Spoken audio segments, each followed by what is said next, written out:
情况不对，很显然对方是有备而来。为安全起见，命令押运车队返回吧。你率领部队继续阻击，我和李桑保护车队返回。是。命令3辆车掉头。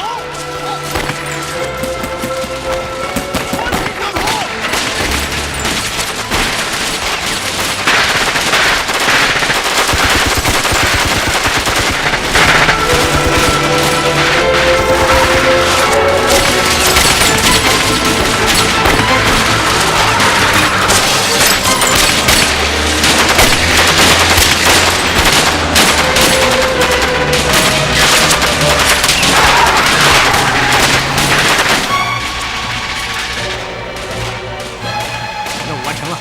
撤退！这哪能兴起啊！你疯了？真以为干得过海军陆战队了？等小日本缓过神来，给人家塞牙缝都不够的。快把枪收起来！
你们这群胆小鬼都没有听见吗？青木长官，是非之地不可久留，还是保护黄金要紧。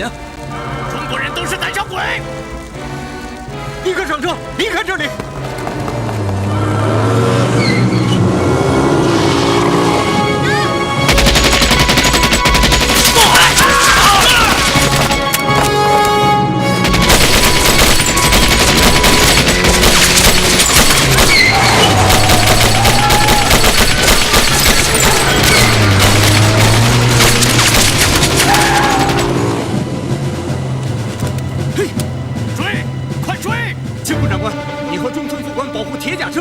我率手下追赶歹徒，机枪留在这里。好，快，立刻上车，保护铁甲车返回加海关。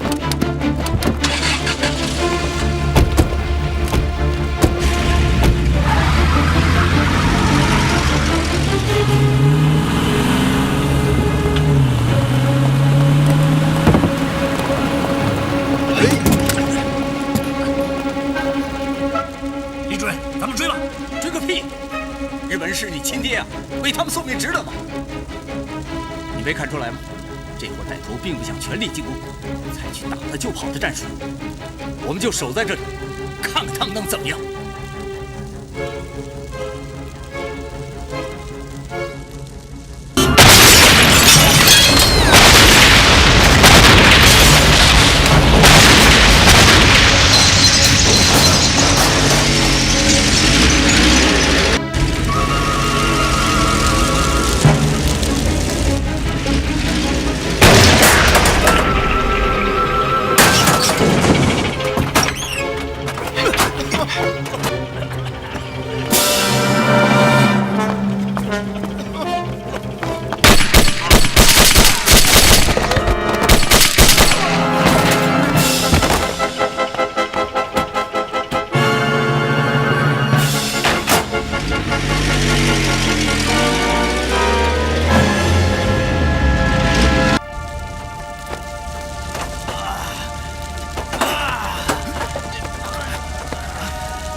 我追！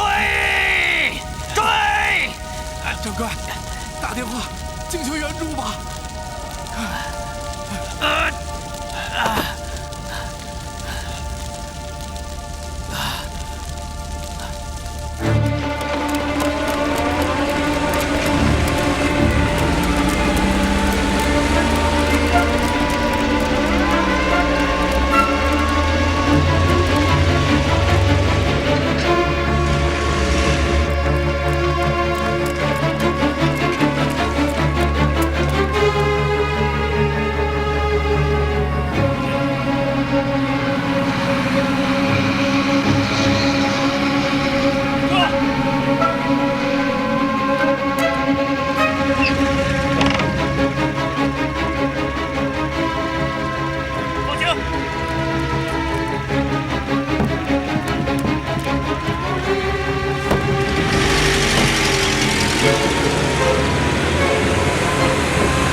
事儿了？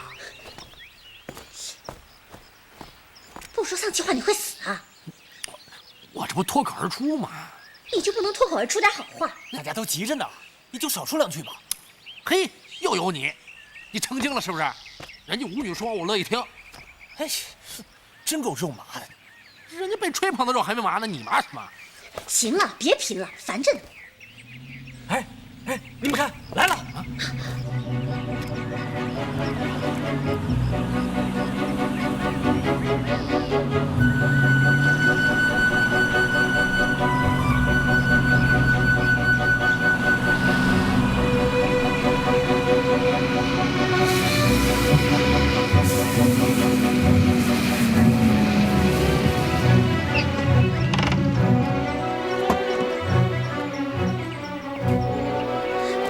伯爵，怎么样？我检查过了，整整1吨黄金，1块不少。太好了！孩子，你逮着机会你就占人家便宜。好了，大家立刻动手，把黄金卸到卡车上。好了。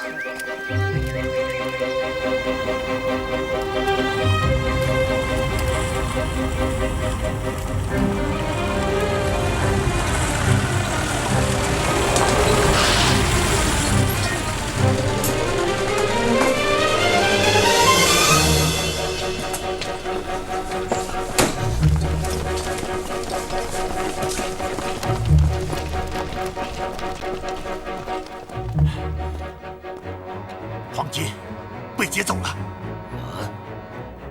猎鹰暗杀队，一定是猎鹰暗杀队。命令部队封锁附近的公路和各种交通设施，严格盘查过往车辆。是，全部封锁。走。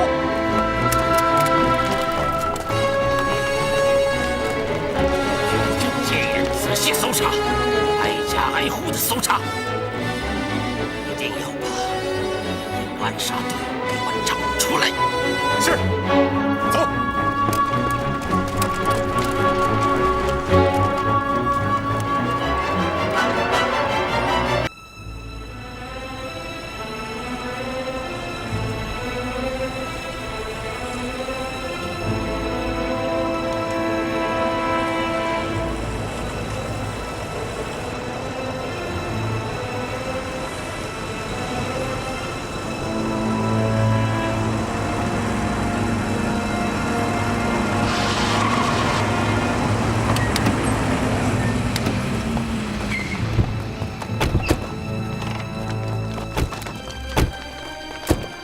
就是这里，他们进了钢厂里面一个废弃的大车间。太君、李主任，你们来了，情况怎么样？没有人出来，他们还在里面。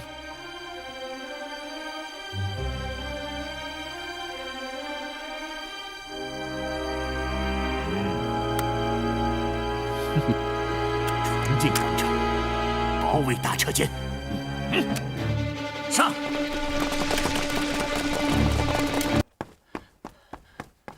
伯爵，日本人把这里包围了。是吧？日本人怎么找到这里的？有内奸？没什么大惊小怪的，他们是跟着你来的。啊！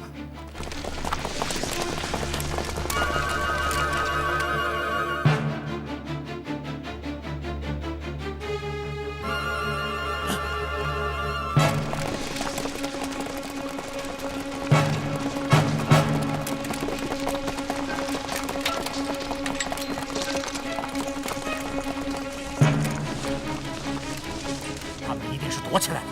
太君、李主任，搜吧！他们就在这里，仔细搜查。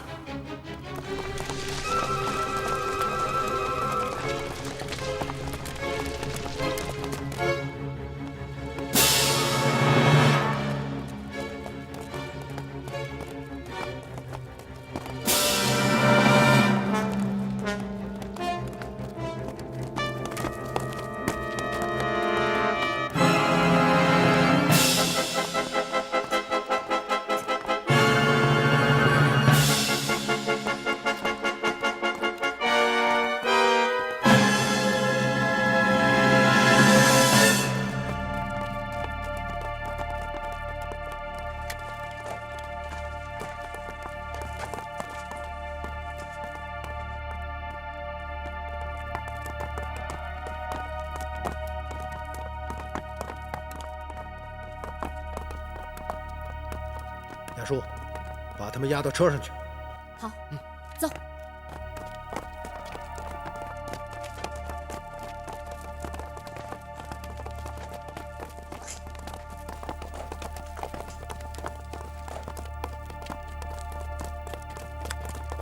跟我来。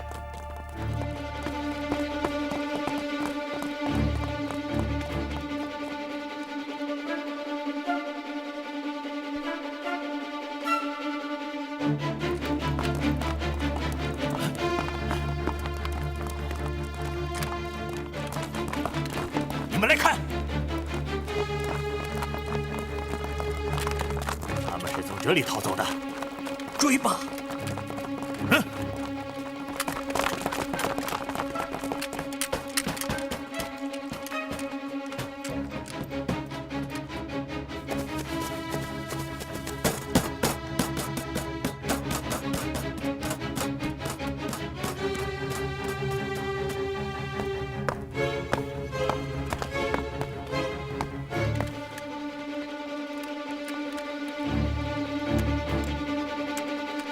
动手吧！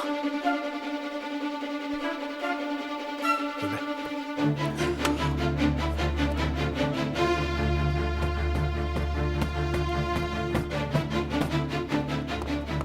下面是一条通道，直通钢厂后院。他们一定是从这里跑了，追！哎，你率人去追，我和李楚雄守在这里，以防万一。好，走。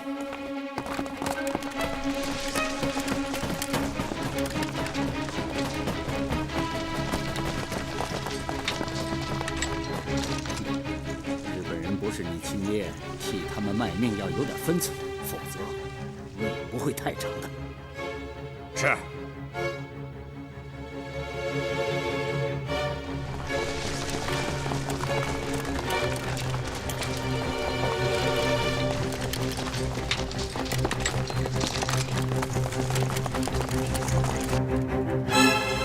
行动！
还有活人吗？还有人活着吗？还有人吗？还有人活着吗？还有活人吗？快来人呐！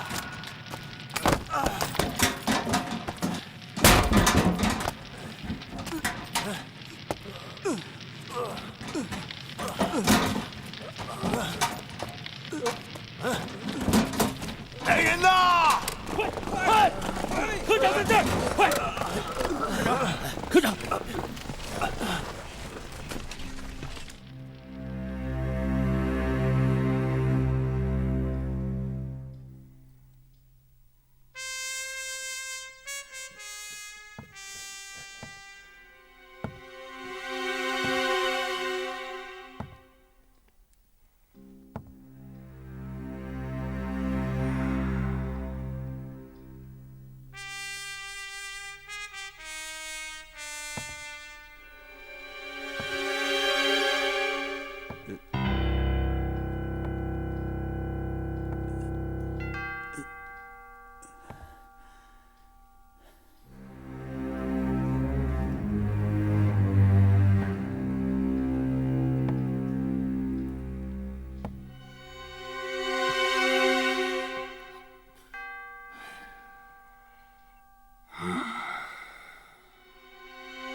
特使阁下，我们中了猎鹰暗杀队的埋伏，是我们无能。可你们对我说的话难道忘了吗？一切已在掌握之中，今天夜里就能够彻底解决猎鹰暗杀队。是我们将事情想得太简单了。现在看起来，从售卖黄金、码头交易、青木出现，直到跟踪马庆云，都是猎鹰暗杀队预先设计好的阴谋。他们利用我们急于求成的心理，引诱我们上钩。一次次承诺，却一次次失败，你们的表现实在是令人失望，我无话可说了。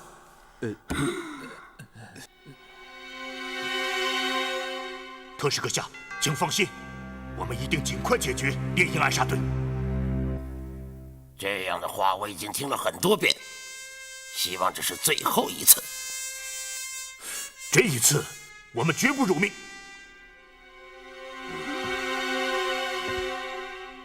海军和陆军的纠纷现在已经闹得不可开交，如果再不赶快解决的话，很可能会引发致命的后果。因此，陆军司令部山崎上将派遣了负责假钞事宜的陆军中将宫本庆隆阁下，3天后由北平启程，秘密前往上海，然后和今天禁止讨论有关假钞的问题，寻求解决的办法。在此期间，除了要加紧抓捕猎鹰暗杀队，更要严密保护假钞印制厂，绝不能再出任何乱子。是。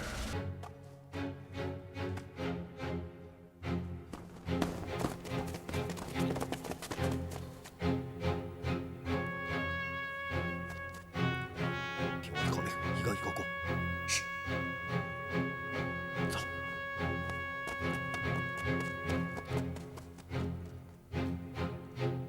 走。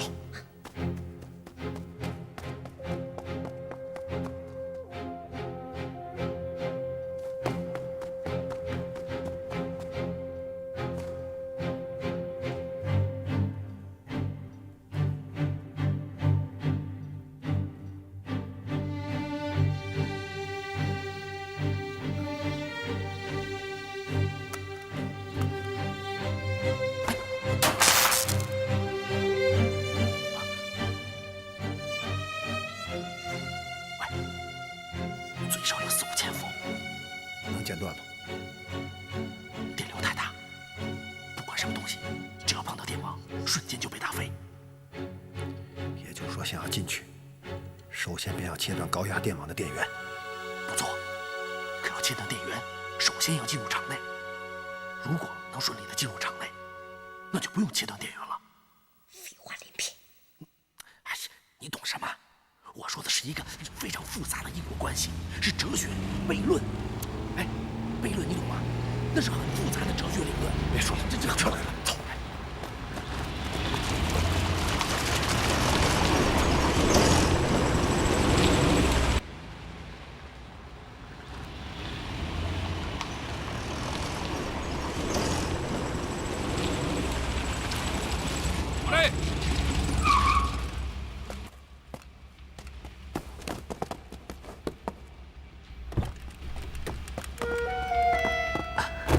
入門書の確認です。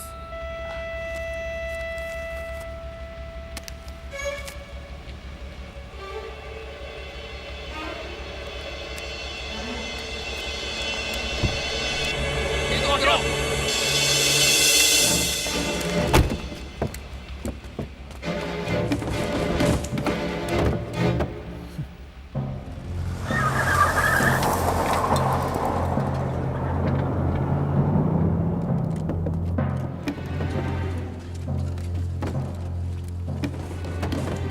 看到什么？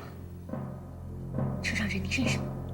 不但认识，而且还是老熟人。老熟人。哎，咱们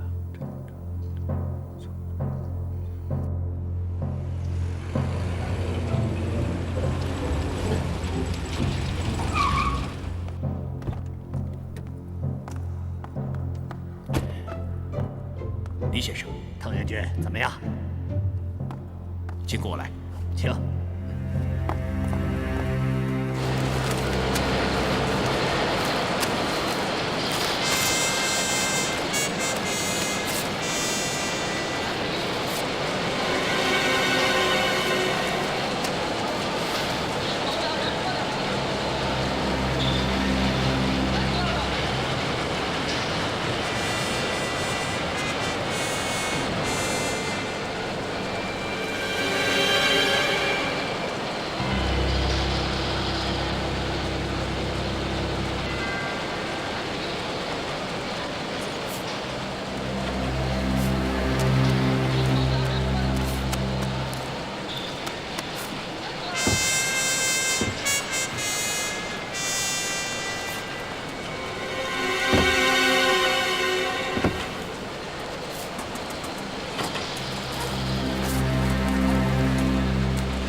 这是刚刚开印的新版1000元面值的法币，质量不错，几乎可以乱真。这一箱是请黎先生带我去试用的。最近又有一笔大买卖，大批的钞票什么时候能够印出来？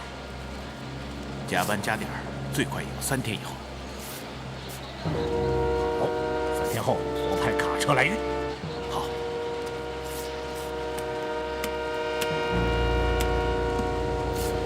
请。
你们是什么人？我真的很佩服你，在这种情况下竟然还能说话。兄弟李楚雄，请帮童子们。行了，别跟我来这套帮会的玩意儿。我知道你是谁，找的就是你啊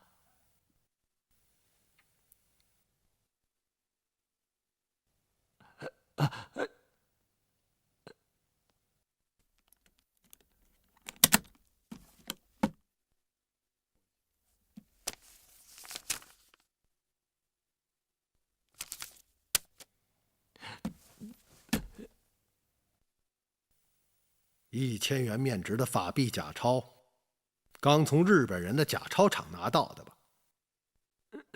什么假钞？什么假钞厂？我听不懂。有一件事，我想你应该听得懂。猎鹰暗杀队啊！你们是猎鹰暗杀队？现在你应该意识到问题的严重性了。兄弟，我知道你们是为了那车黄金来的，是马青云叫你来的吧？这个问题重要。那兄弟，你想要什么？刚刚那座工厂是日本人的假钞厂吧？是啊。这箱假钞是刚印出来的，对吧？是，这是新版1000元的法币假钞，日本人刚开的模板，正在加紧印制。你是怎么进入假钞厂的？这里有张通行证，到工厂大门前第1道岗哨出示此证，并说出接待人的名字，哨兵就会给里面打电话，得到确认后放行。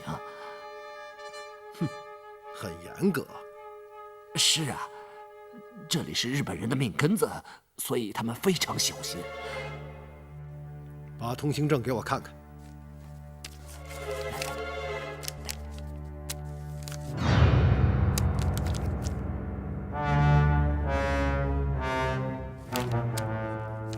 通行证上有照片，只限你一个人使用。是的。接待你的人是谁？是个叫藤原的少佐，他是这里的负责人。跟我说说工厂里面的情况。工厂里面有4个印钞车间，1个铸模室。铸模室？铸模室是专门制造印制假钞用的模板的，工程师都是日本人。印钞工人呢？日本人不相信中国人，因此印钞厂内的工人都是日本军队因为违反军纪而坐牢的军官和士兵。是这样。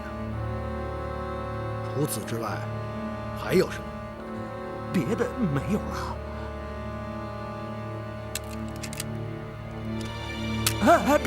别！换了我在这种情况下，就会把知道的一切都说出来。我所知道就这么多，真的没了。前些日子，日本陆军和海军因为假钞的事情起了争执。那天夜里，你被青木弘一关押在了海军陆战队的总部，亲口告诉了他陆军私印假钞以及假钞厂所在的位置。我说的不错吧？这些，你是怎么知道的？你的问题太多，我只想告诉你一点，那就是我所知道的远比你想象的要多得多。因此，你最好实话实说，否则下场会很不妙。不敢。你说的没错，日本人起了内讧，陆军印制假钞，套购黄金，大大的伤害了海军的利益。海军不干了，将事情翻了出来。井井武夫怕事态扩大，从北平请来了日本陆军中将宫本庆隆，与华中联络处的海军中将井田敬之面商解决办法。哦，宫本庆隆？是的，宫本庆隆是日本陆军司令部专门负责此事的主管，井津武夫请他来，就是要与海军会商，息事宁人，陆军出让一部分利益给海军，今后双方共同经营假钞生意。哼，这就好比是两个强盗闯进别人家里抢劫了财物，却因为分赃不均起了争执，最终两人达成协议，联手再抢一次，平分所得的钱物。而这个家的主人却只能眼睁睁地看着强盗们一次又一次地洗劫着自己的家，一次又一次地将本来就所剩无几的财物抢尽分光，却无可奈何。想想看吧，强盗已经猖獗到了何种地步？在中国人的地盘上用中国人的假钞掠夺中国人的黄金，还要美其名曰共同经营，这是为什么啊？强盗为什么会如此猖獗？是因为有你们这些内鬼为他们引路，有你们这样的渣子败类做他们的帮凶。你继续说吧，宫本庆隆什么时候到达上海？3天后，从北京乘1线专列前来。在哪里下车？在上海北火车站。届时，井津武夫、金田敬之等人都要到车站迎接。谢谢你。别，兄弟，你想知道的我都说了，求求你放我一马。真是很佩服你，怎么还有脸求饶？你帮助日本人掠夺自己同胞的血汗，日本人再拿着这些钱去购买枪支弹药，屠杀我们的同胞。想一想，死在日本鬼子枪口下那些可怜的中国人吧，每一滴鲜血都有你李楚雄的一份功劳。可笑你竟然还有脸要求活命！你不觉得死去10次都难赎你犯下的滔天罪恶？你不觉得这样死已经很宽大了吗？别开枪！你要什么我都给你啊！就不用再想这个世界的事，还是想想到了那边，你向同胞们怎么交代？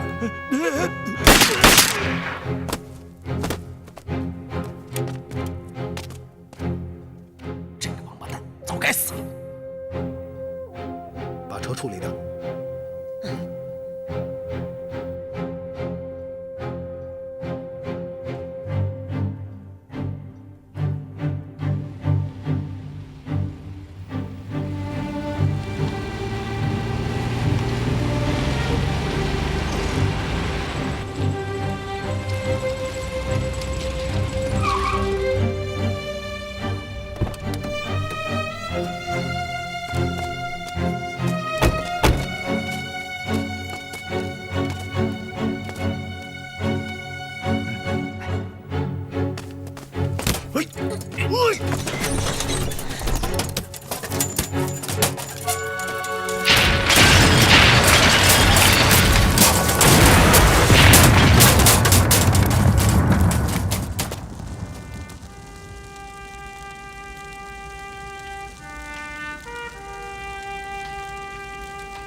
怎么回事？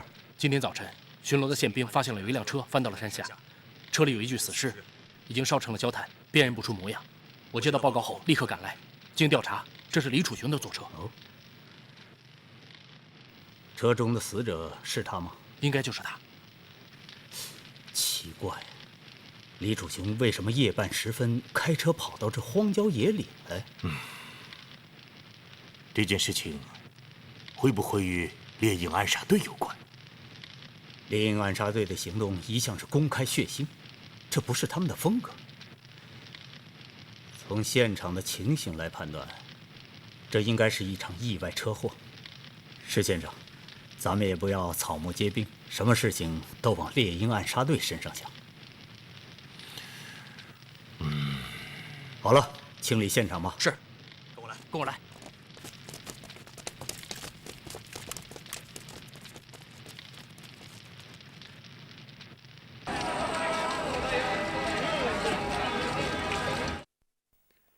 这里是一个通道，还有这儿，这儿，最后是这里第一车间。这是我们经过细致的观察绘制的假操场图纸，以及日军的兵力配备。大家都看一看吧。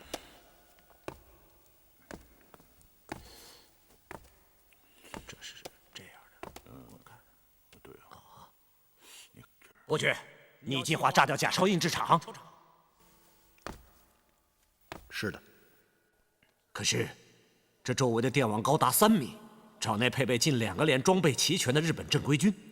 先不要说别的，如何潜入厂内就是最大的问题啊！卡车说的没错，看看这张图纸，大家都明白了。硬闯是不可能的，越墙而入更是天方夜谭。伯爵，说句实话，从这张图看，成功的希望非常渺茫。不要说炸毁它，就连接近它都很困难。用常规手段很难达到目的。可我们现在只会用常规手段。闭嘴，听伯爵说。哎，连话都不让说啊，这不是商量的吗？你说的是商量吗？根本就是废话连篇。哎，谁？好，我不说，我不说。还记得吗？昨夜李楚雄说起，日本陆军中将宫本庆隆将要到达上海，与金田敬之谈判。记得。可这有什么用啊？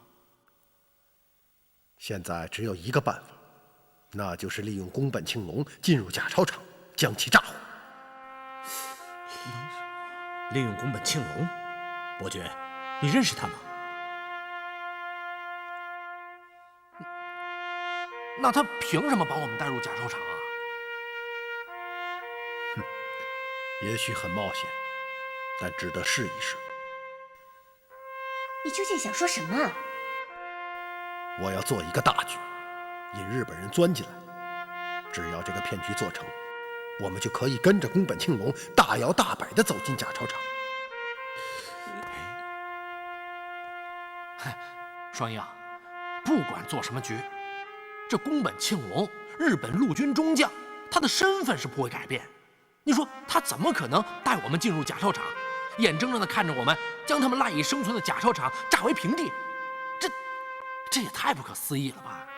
是啊，双鹰，大家再想想其他办法。你也别太着急了，再把自己急出个好歹来。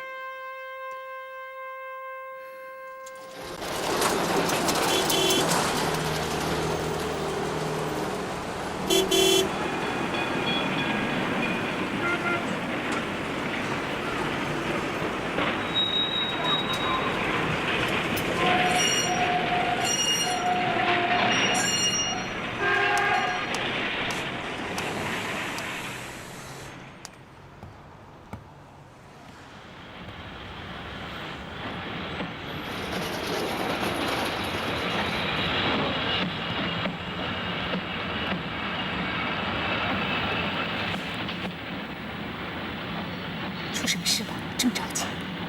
叶欣，我想和你的上级见面谈一谈，你能不能帮我约一下？这……我知道，共产党在对待抗日的问题上态度非常坚决，这一点与重庆政府完全不同。我也知道，共产党在工人当中有着巨大的号召力，因此我想与贵党接触一下，希望能够与你们合作。好吧，明天你等我的消息。谢谢。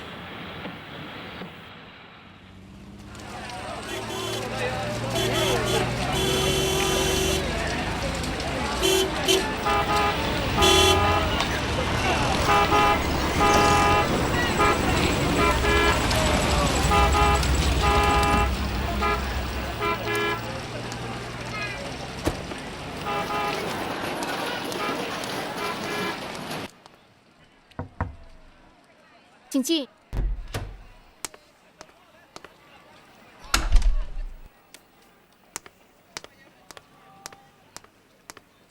月心，是你啊，朱大姐。我正要给你打电话，你就来了。啊，有事吗？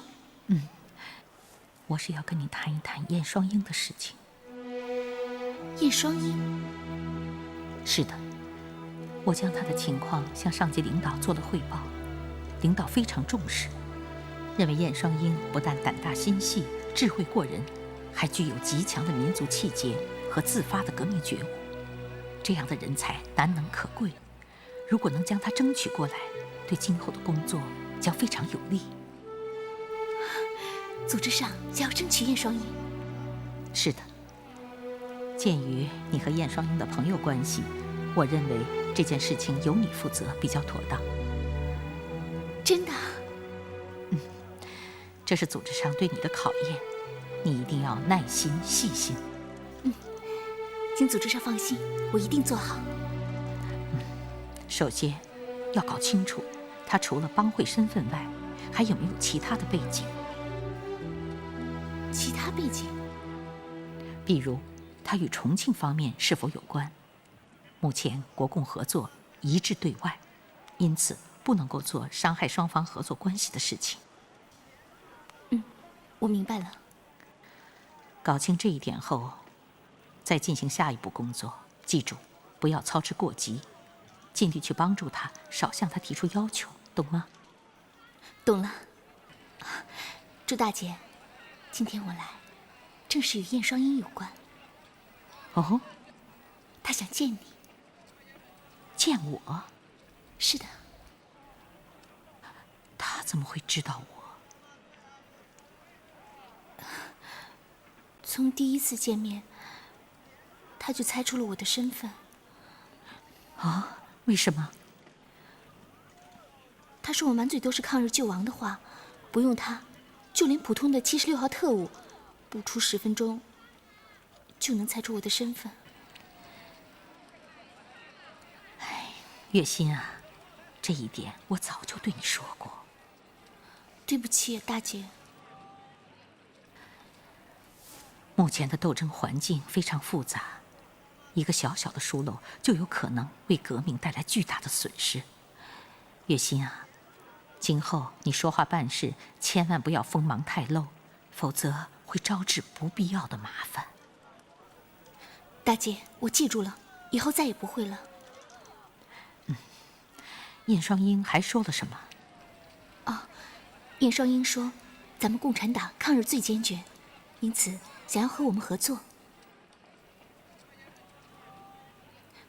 大姐，如果不行的话，我就回了他。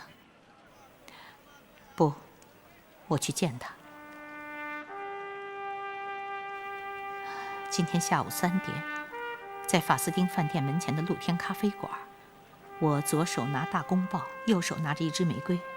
他的暗语是：“小姐，能借我看看你的报纸吗？”我回答：“送给你了。”记住了。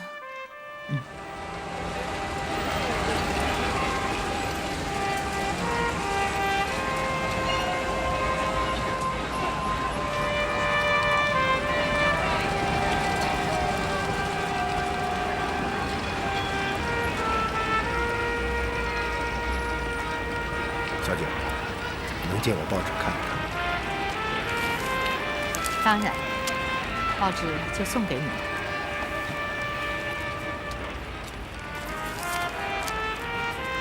先生，您需要点什么？咖啡。好的，您稍等。你是燕先生？是的，你是月心的上级。我姓朱，叫我朱大姐吧。早就听说共产党是一帮硬骨头，燕双英万分钦佩，只是一直无缘见面。我实在没有想到，月心的上级领导竟然会是一位女子。猎鹰暗杀队除汉奸、劫黄金，大闹日控区。我还以为燕双英是个多么粗豪的江湖汉子，谁知今天一见之下，竟然是这么文质彬彬，也是有些出乎意料啊！听月心说你要见我。是的，朱大姐，我们就开门见山了。我想与贵党组织一次联合行动，不知朱大姐有没有兴趣？哦，什么行动？目前日本占领军之中矛盾重重，尤其是海军和陆军之间的矛盾最为突出。你可能知道，日本军部推行的是以战养战的策略，各军种依靠掠夺来维持日常的军购和开支。是的，这个我知道。由于日本人在中国发行的军票无法流通，因此各军种其实仍然是依靠法币在市场上购买物资。说得对极了，海军和陆军的矛盾就出在这里。哦。由于日本海军在攻占上海、杭州等城市后，夺取了大量的法币，因此完全可以维持日常的军购和补给。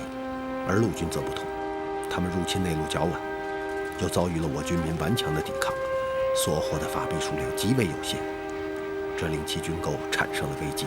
因此，他们暗地里私自印制法币假钞，用来套购黄金。什么？日军私印假钞？是的。一个国家竟然允许自己的军队制造假钞，这是巨大的丑闻。双英，这个消息准确吗？准确，你听我说。前几天我设计将此事揭穿，海军得知后非常愤怒。他们认为陆军肆无忌惮地印制和使用假钞，势必会搅乱市场，令商家不敢接受法币。这样无疑令海军和其他兵种握有的大量法币变成废纸。为平息海军的怒火，陆军中将宫本庆隆将于3天后秘密到沪，与海军中将京田敬之商议解决办法。我想借此机会炸毁假钞厂。法币是中国人的货币，日寇制造假钞，搅乱市场，受害最大的必定是我们。试想一下，一旦大量假钞充斥市场，法币的信誉一定会一落千丈。到那时，市场崩溃，物价飞涨，货币更是形同废纸，中国的经济就会被彻底摧毁了。对于中国人来说，这将是多么沉重的打击！这正是日本人的阴谋。我听日本特使井井武夫说起，本来日本内阁和军部早已要求各占领区废弃使用法币，以军票代替。而这次陆军私印假钞，更是得到了新雅院的全力支持。由此不难看出，日本人早有预谋。不错，可是双英，你想到过没有？炸毁一个假钞厂，他们会再建一座。因此，光是炸假钞厂是不能从根本上解决问题的。有道理。那你的意思是？在炸毁假钞厂的同时，搞到日军制造假钞的证据，将之公诸于世。只要能够引起国际舆论的谴责，日本政府便不会再继续这种无耻的勾当。对，我怎么没想到？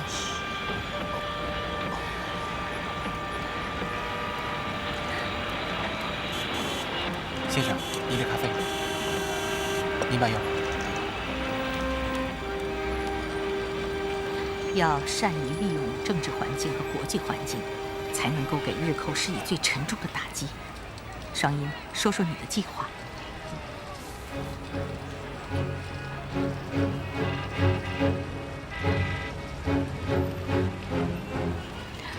哦，真是个大胆的计划。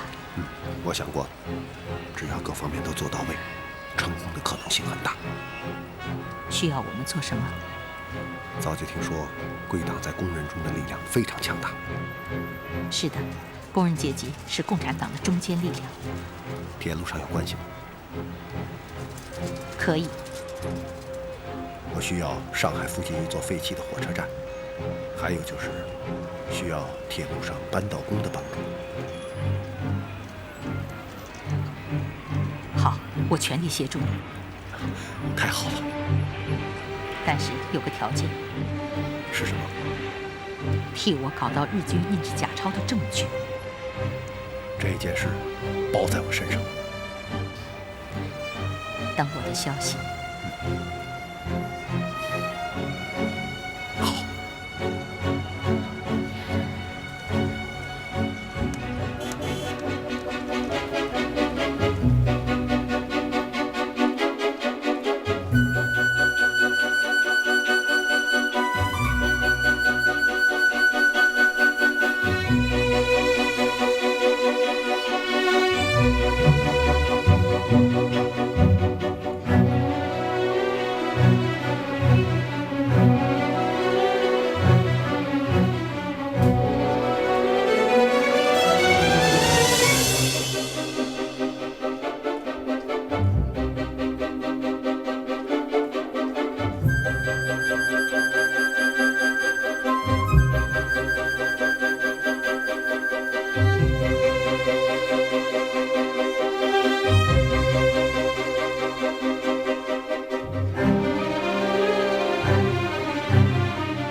朱大姐，2天的时间，便把一个废弃的火车站变成了上海站。